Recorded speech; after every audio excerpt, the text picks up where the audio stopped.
नमस्कार विद्यार्थी मित्रांनो, तुम्हा सर्वांचं या चॅनलवरती स्वागत आहे। आज आपण इथे अर्थशास्त्र विषयाची महाराष्ट्र बोर्डची जो क्वेश्चन पेपर आहे तो आपण इथे पाहणार आहोत। ह्या क्वेश्चन पेपरमध्ये आपण उत्तरं देखील बघणार आहोत आणि हा पेपर जे आता 11वीला आहे त्यांच्यासाठी खूप उपयोगी ठरेल आणि ज्यांनी पेपर दिला आहे त्यांना एकूण त्या प्रश्नांची उत्तरं काय आहेत याविषयीची कल्पना येईल। तर आपण सुरुवात करूया या प्रश्नपत्रिकेला आणि त्यातल्या उत्तरांना। तर पहिला प्रश्न विद्यार्थी मित्रांनो आपला होता 20 गुणांसाठी। यामध्ये आपल्याला 4 वस्तुनिष्ठ प्रश्न आहेत आणि प्रत्येकी प्रश्न हा 5 गुणांसाठी होता। योग्य पर्याय निवडा। यामध्ये सूक्ष्म अर्थशास्त्रीय विश्लेषणात वापरली जाणारी पद्धत म्हणजे आपल्याला इथे सूक्ष्म अर्थशास्त्र दिलेलं आहे। तर पर्याय क्रमांक 3 फक्त क म्हणजेच विभाजन पद्धत हे उत्तर बरोबर आहे। असंघटित नाणे बाजारात पुढील घटक कार्यरत असतात। सावकार आहे, हुंडी आहे आणि चिटफंड आहेत। हे 3 घटक कार्यरत असतात, त्यामुळे ऑप्शन क्रमांक 4 अ क ड हा इथे उत्तर बरोबर आहे। त्यानंतर पुढचा आहे सरकारच्या ऐच्छिक कार्यांमध्ये पुढीलपैकी कार्य येतात। तर इथे पहिला पर्याय क्रमांक 1 ब आणि क हे बरोबर उत्तर आहे, म्हणजे शिक्षण व आरोग्य सेवा आणि सामाजिक सुरक्षा उपाययोजना। निर्देशांकाचं महत्त्व खालील विधानातून शोधा। हे पहिलं अ असेल, ब असेल, क असेल, हे तिन्ही विधाने निर्देशांकाचं महत्त्व स्पष्ट करतात। भविष्यकाळाचे पूर्वानुमान काढण्यासाठी निर्देशांक उपयोगी असतात। भाववाढीचे मोजमाप करण्यासाठी निर्देशांक उपयोगी असतात आणि योग्य धोरणांची आखणी करण्यासाठी सुद्धा निर्देशांक उपयोगी असतात। याचाच अर्थ पर्याय क्रमांक 2 हे याचं बरोबर उत्तर आहे। रक्तपेढी याचं उत्तर उदाहरण आहे स्थल उपयोगिता, ज्ञान उपयोगिता, सेवा उपयोगिता आणि काळ उपयोगिता। तर रक्तपेढी हे काळ उपयोगितेचं उदाहरण आहे, त्यामुळे पर्याय क्रमांक 4 फक्त ड हे उत्तर आहे। त्यानंतर विद्यार्थी मित्रांनो आपला पुढचा प्रश्न आहे विसंगत शब्द ओळखा, म्हणजे वेगळा शब्द आपल्याला इथे ओळखायचा आहे। मागणीचे प्रकार प्रत्यक्ष मागणी, अप्रत्यक्ष मागणी, संमिश्र मागणी आणि बाजार मागणी। तुम्हाला कळलंच असेल की बाजार मागणी हा वेगळा शब्द आहे। राष्ट्रीय उत्पन्नाची वैशिष्ट्य आर्थिक वर्ष, पैशातील व्यक्त केलेलं मूल्य, स्थिर संकल्पना, प्रवाही संकल्पना। बरोबर याचं उत्तर आहे स्थिर संकल्पना। अंदाजपत्रकाचे प्रकार तुटीचं अंदाजपत्रक, शून्य आधारित अंदाजपत्रक, समतोल अंदाजपत्रक, शिल्कीचं अंदाजपत्रक। तर याचं बरोबर उत्तर आहे शून्य आधारित अंदाजपत्रक। पुढे आहे कायदेशीर मक्तेदारी, पेटेंट, ओपेक, स्वामित्व आणि बोधचिन्ह। तर उत्तर आहे ओपेक।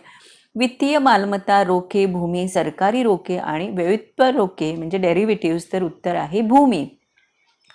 या ठिकाणी पुन्हा 5 गुणांचा आपला प्रश्न पूर्ण झाला। तिसरा प्रश्न आहे आर्थिक पारिभाषिक शब्द लिहा।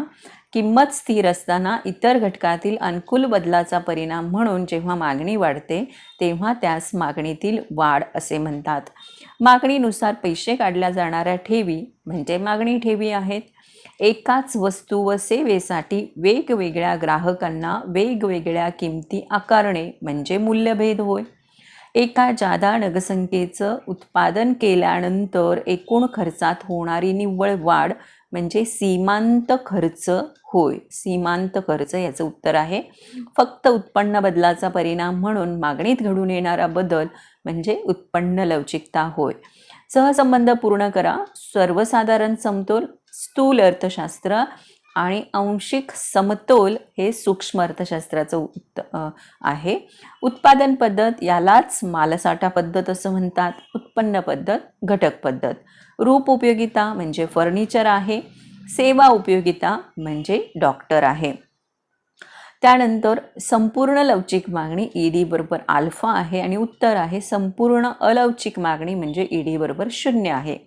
किंमत स्थिर हे उत्तर आहे पुरवठ्यातील बदल आणि इतर घटक स्थिर पुरवठ्याचं विचलन। या ठिकाणी 20 गुणांचा आपला हा प्रश्न पूर्ण झालेला आहे।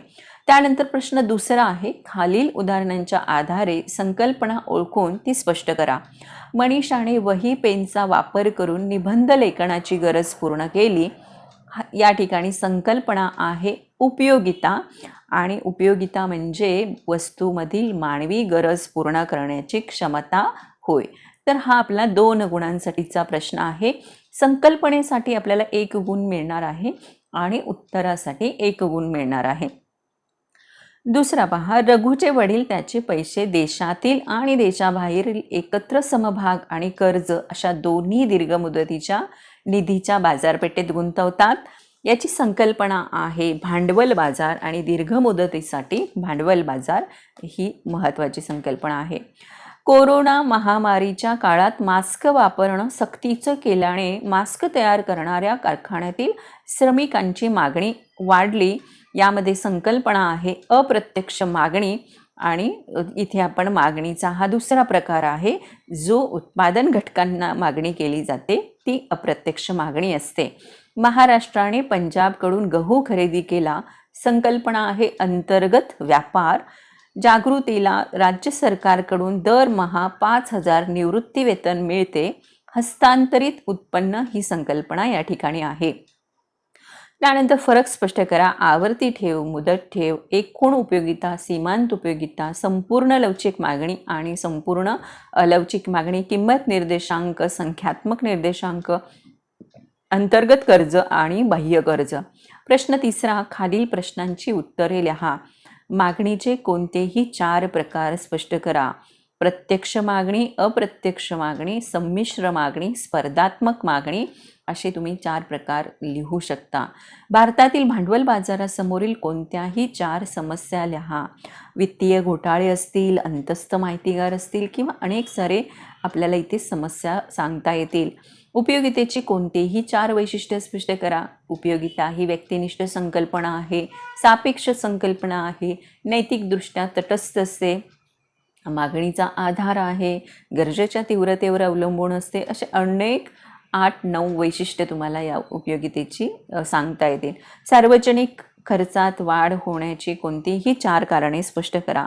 इथे देखील आपल्याला अनेक सारी कारणं सांगता येतील की सार्वजनिक कार्यांमध्ये सरकारच्या वाढ झालेली आहे, वाढतं शहरीकरण आहे, त्यानंतर लोकशाहीचा प्रसार आहे. असे अनेक सारी इथे आपल्याला कारणं देता येतील. स्थूल अर्थशास्त्राची कोणतीही 4 वैशिष्ट्ये लिहा. यामध्ये स्थूल अर्थशास्त्रामध्ये समग्र घटकांचा अभ्यास केला जातो, सर्वसाधारण समतोलाचा अभ्यास केला जातो, राशी पद्धती, असे अनेक वैशिष्ट्ये इथे आपल्याला सांगता येतील. त्यानंतर आपला प्रश्न 4था आहे. खालील विधानाशी आपण सहमत आहात की नाही ते सकाराने स्पष्ट करा. मागील 75 वर्षाच्या कालावधीत भारताचा विदेशी व्यापाराच्या रचनेत व दिशेत पूर्णतः बदल झालेले आहेत.